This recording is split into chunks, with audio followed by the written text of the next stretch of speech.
Plated Traditions channel. Welcome to the Plated Traditions channel with your host Kendra Moses. This is the Plated Traditions. Hello and welcome to the Plated Traditions channel. My name is Kendra Moses, and as always, we have our resident chef Kai off camera. Now this week we're combining the aspects of our last two episodes. Yeah, I think it's our last two episodes.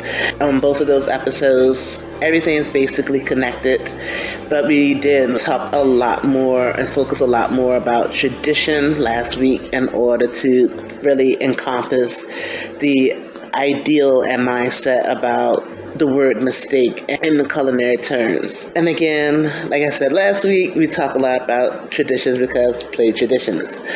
And this will be a constant thing. And a lot about tradition has to do with a particular word that I think really encompasses it all. We talk about etiquette. So the word etiquette is just one of those words that's usually very strategically placed for very specific things. And I feel that I always heard the word etiquette more when it came to food and eating with someone else or going to someone else's house and all these things that have to do with interacting with the community. There's a number of ways that we do interact with our community, but I don't, this is a personal thing. I never felt that the word etiquette was used quite as much for non-food related items as much as it was just for your day-to-day interactions.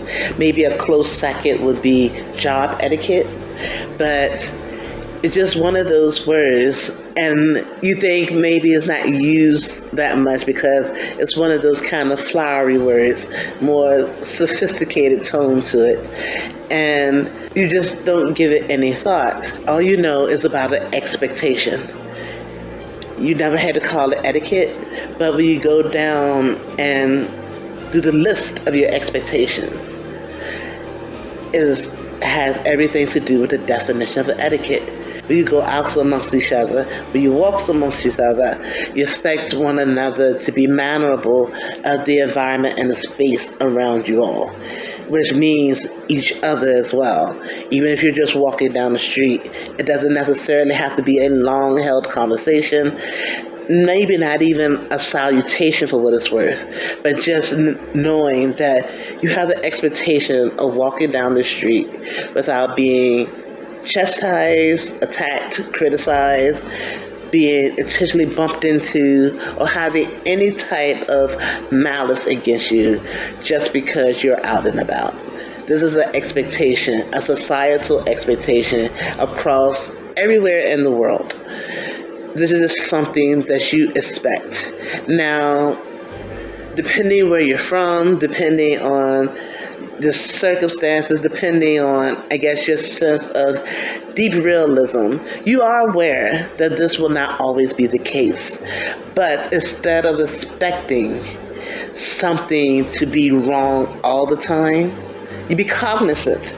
But instead of expecting something to be wrong all the time, you actually, your mind rather, or I think more frequently, expects to have a certain level of at least superficial etiquette to be done when you're going out and about in the world. And it does not have to be a professional environment. It doesn't have to be a kitchen or a particularly social environment in which you're intentionally interacting. It's just an expectation to be able to live and be and exist without any type of strong ramifications. And this is what we call respect. This is what we call manners. This is something that really encompasses everything we do. I don't do all this talking to make someone feel the way that I feel, or to make someone to feel like someone else's feels. I keep using the word introspection so much because I believe you only really truly invest a sincerity in yourself and others when you're being sincere to yourself. Sometimes being as yourself, you think there's again, use the word expectation, that you know exactly what it is that you want or what you know and anything else. But sometimes, even for yourself, you have to look into yourself, into your beliefs, into the things that you're actually saying, and take the time to process it yourself so that you truly know exactly what you're talking about. As long as you're living with a sense of etiquette, that's fine. As long as you're not trying to take down anyone else's tradition or anyone else's belief system, especially a belief system that's not harming anyone, but a belief system that was put strategically and purposefully in place in order to build better interactions with one another across our humanity. I want a favorable result. If you're going through the effort of doing anything, you just want a favorable result. You don't have to be coerced into it. You don't have to have this feeling of being told or looked over your shoulder. You just want it done just for yourself.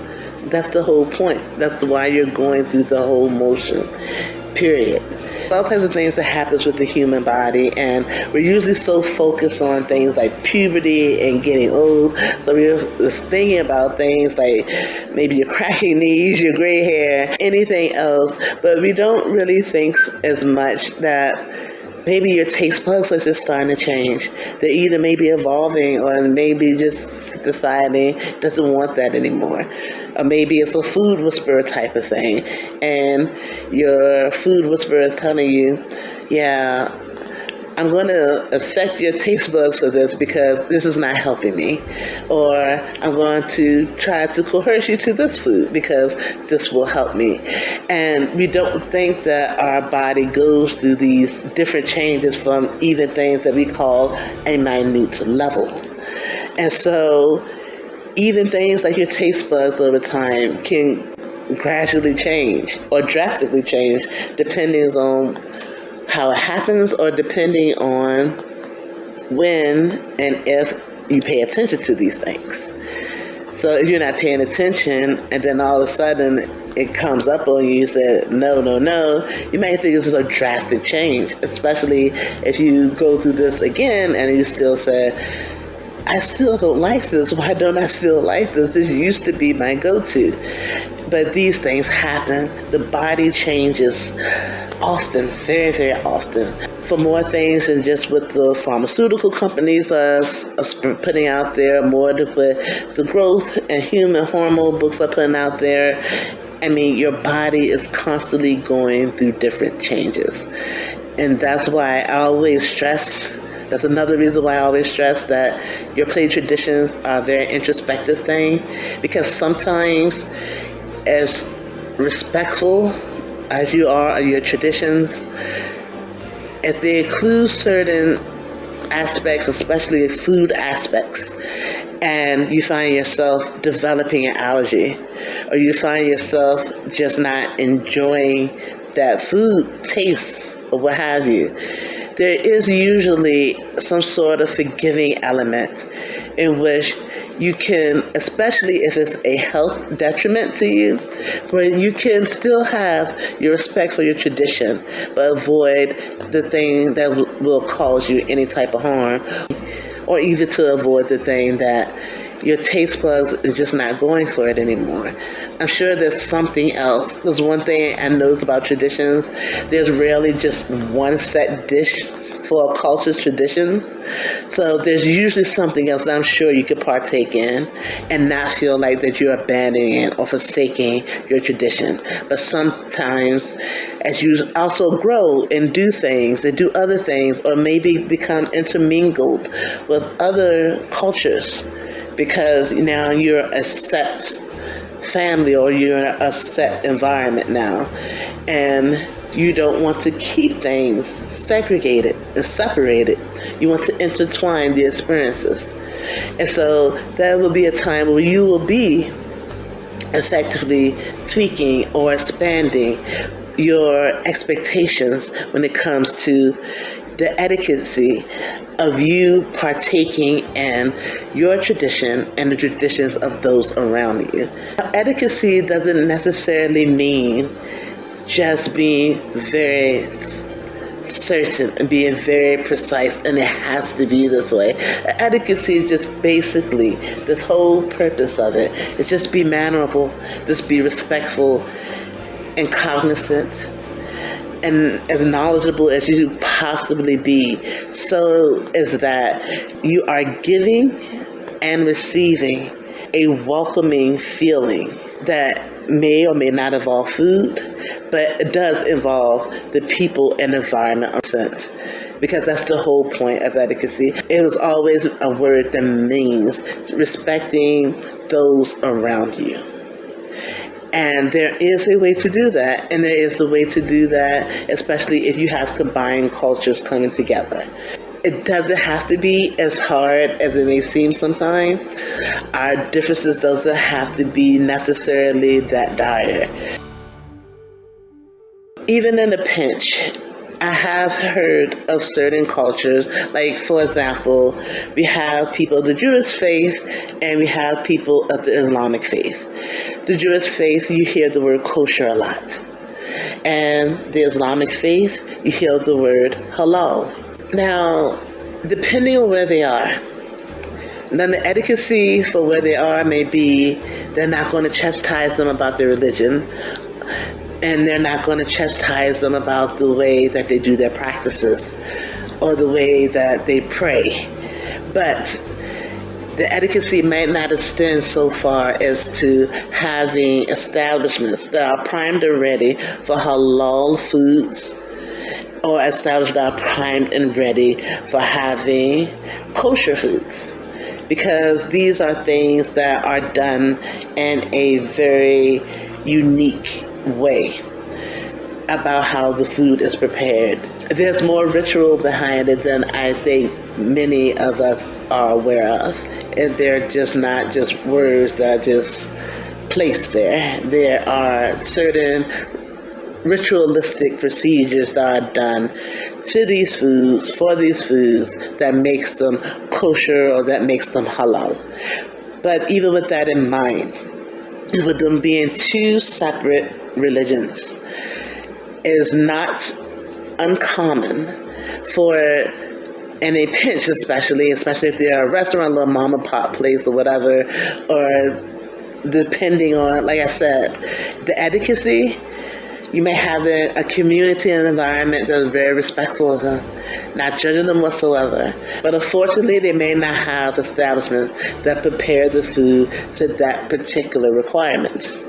Now, that does not mean all the time, though, that they would just forego it. They have a Jewish establishment that has their kosher foods. They may very well say, well, this food has been prepared to a certain level that we acknowledge, that we respect, even though that is not our way.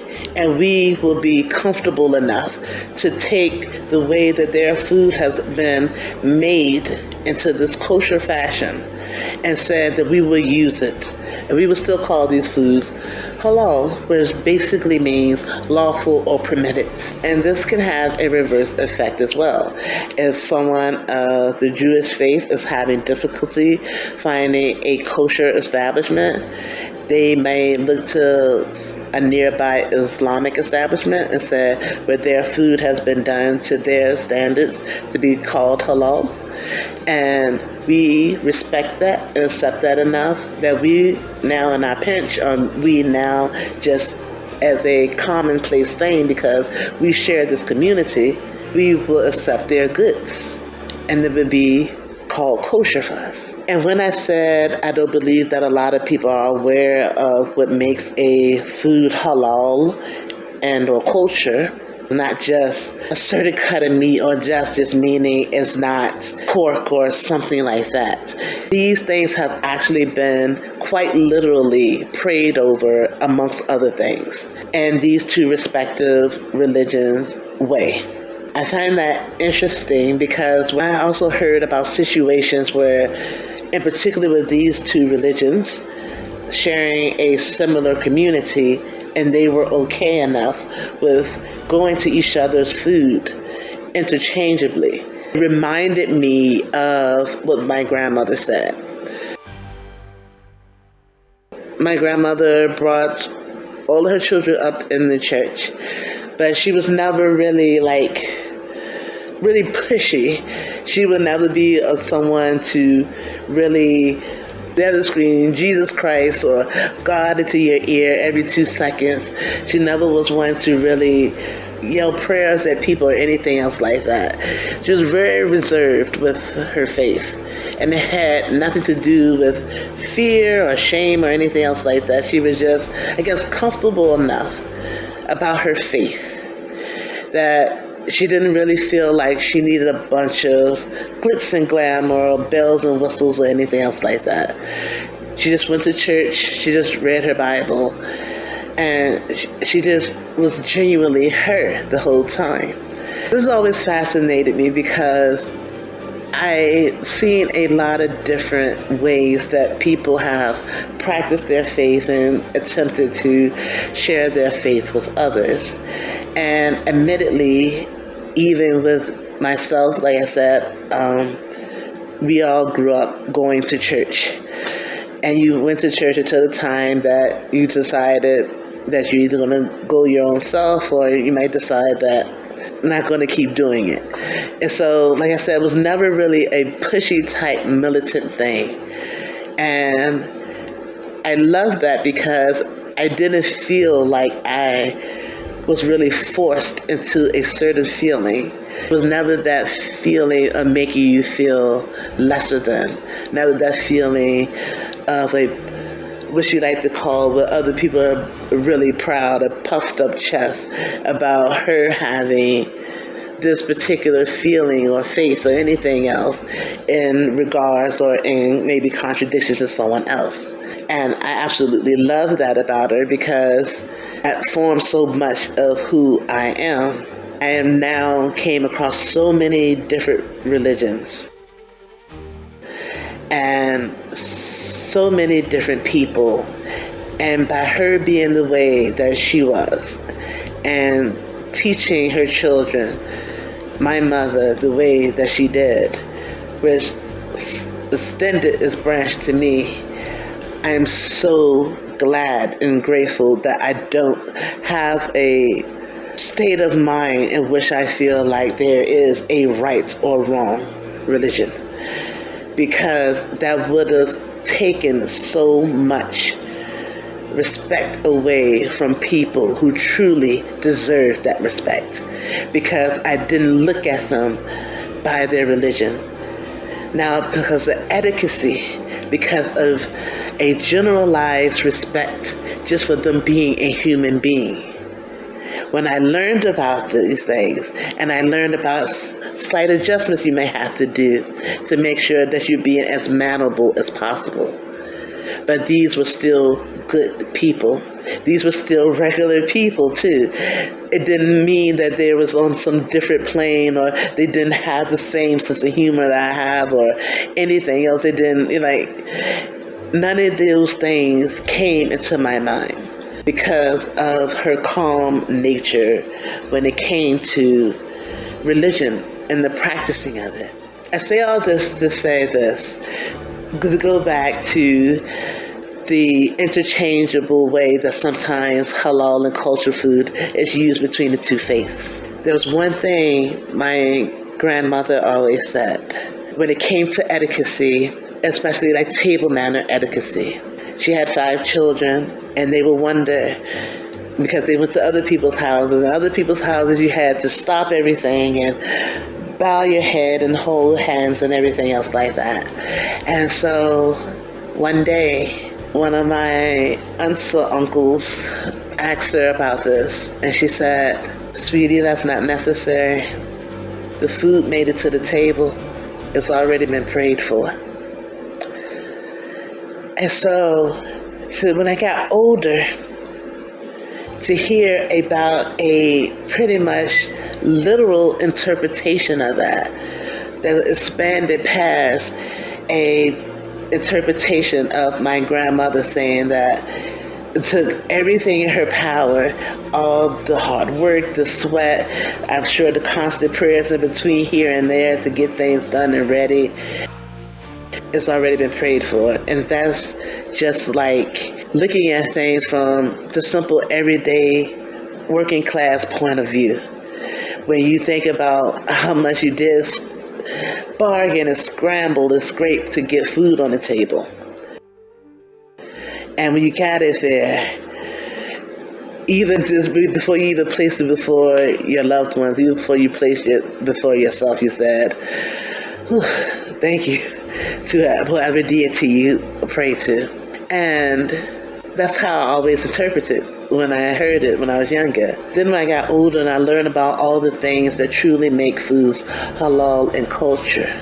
And then I heard that in a pinch, this little small mom and pops type establishment said, I can't find any halal establishments to get my food from.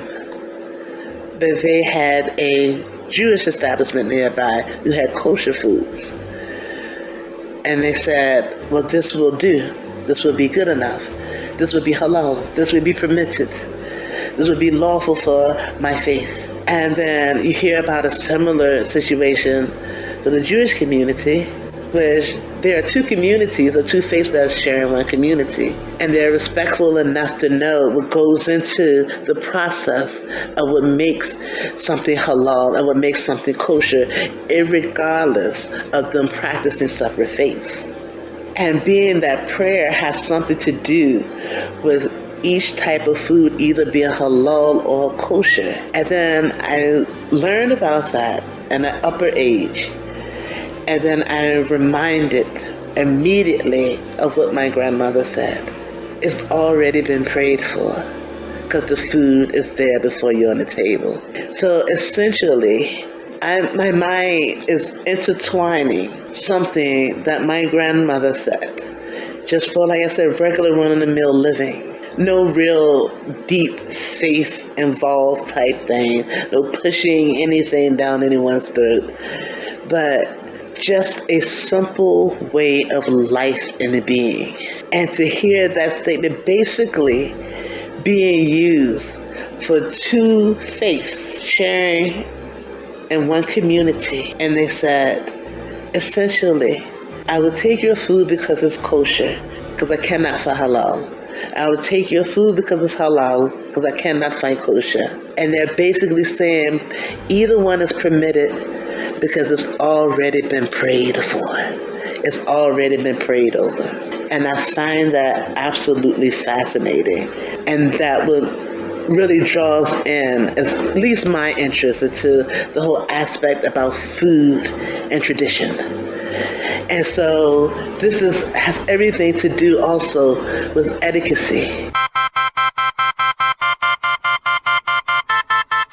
There's a play of traditions. Red, white, dowdy, white. We're going to talk a little bit more about how Kai is going to be a little bit more involved, at least verbally, in the Play Traditions channel. Just keeping up with what he started. I wanted to use Kai's, let's say, expertise, as he was so voiceful when we had our special guest, Mary Cookright. I've always wanted to tackle certain topical debates, a lot of debates that I'm sure have been done so many times over and over again, but I wanted to try to have discussions about them still, at least from a Play Traditions point of view. After hearing Kai's interest in certain, let's say, slightly controversial things, in the light of our past discussion about the whole apron versus chef coat thing, I decided to take Kai, our professional chef, and an acquaintance, Mabel. And so you'll hear from Mabel in just a minute, but this is just a small little snippet to get a toe in about discussing certain things that people are usually at either end of.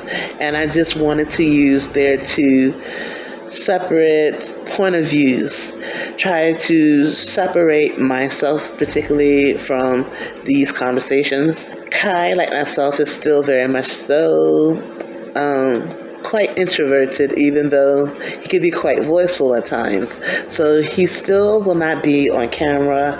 And I guess Mabel also will prefer to stay off camera. But we will have graphics and you'll hear them. And they'll be talking about whatever topic that tends to come up that day. And since we're talking about etiquette, we want to also make sure we talk about even the small things in consideration. Like I said, those things that get kind of under the radar. Their takes on food etiquette when food is just taken or food is overindulged without the permission of the person who actually cooked it. So, hello Kai. Thanks so much for doing this for us. Yeah, I had a lot of choice in the matter, didn't I? Well, maybe not so much, but still, thank you for being here. And thank you to Mabel for joining us. It's a pleasure to be here, Kendra. Even though me and Kai are familiar with one another, we tend to be at odds, especially when it comes to cooking. But I guess that's why you chose us to. Yes, I must admit that is why. So we're going to focus on this question. We're not expecting a long debate like what I hope for you two to have further on with other topics, but just with this, how do you feel about just someone coming in and take the last of your food? How do you think it's supposed to be handled? Well, boom. Yeah. I'm sorry.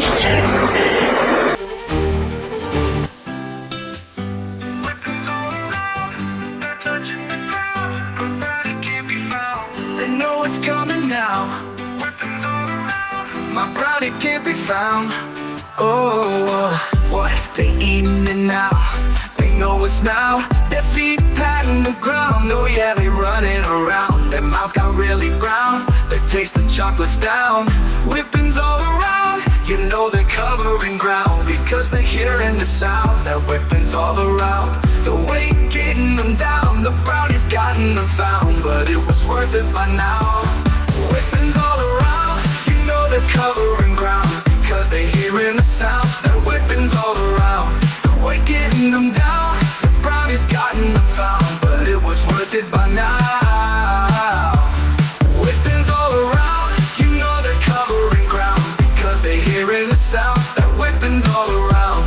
The weight getting them down. The brownie's gotten them found, but it was worth it by now.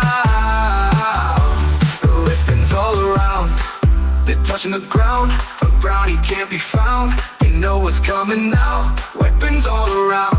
My brownie can't be found. Oh, oh, what they eating now? They know what's now. The feet patting the ground. Oh yeah, they're running around. The mouths got really brown. The taste of chocolate's down. Weapons all around. You know they're covering ground because they're hearing the sound. That weapons all around. The weight getting them down. The brownie's gotten found, but it was worth it by now. Weapons all around. You know they're covering ground because they're hearing the sound. That weapons all around. The weight getting them down. The brownie's gotten them found, but it was worth it by now. The weapons all around. Weapons all around.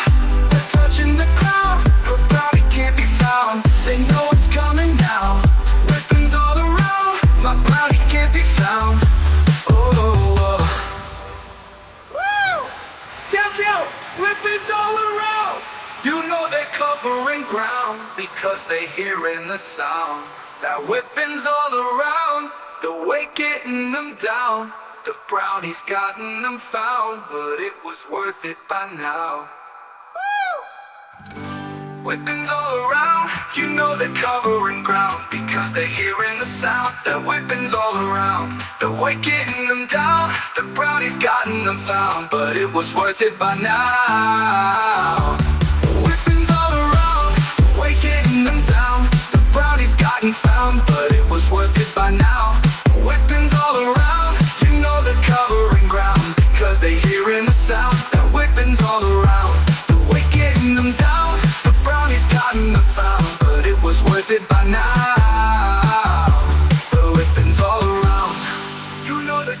covering ground, because they're hearing the sound. That whipping's all around, the weight getting them down.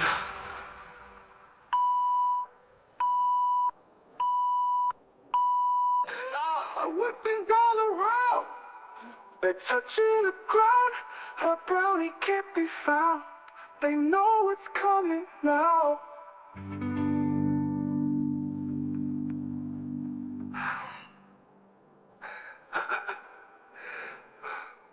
Whippings all around, a brownie can't be found. Thank you again for joining us for another week. We hope to see you again next time. Bye bye.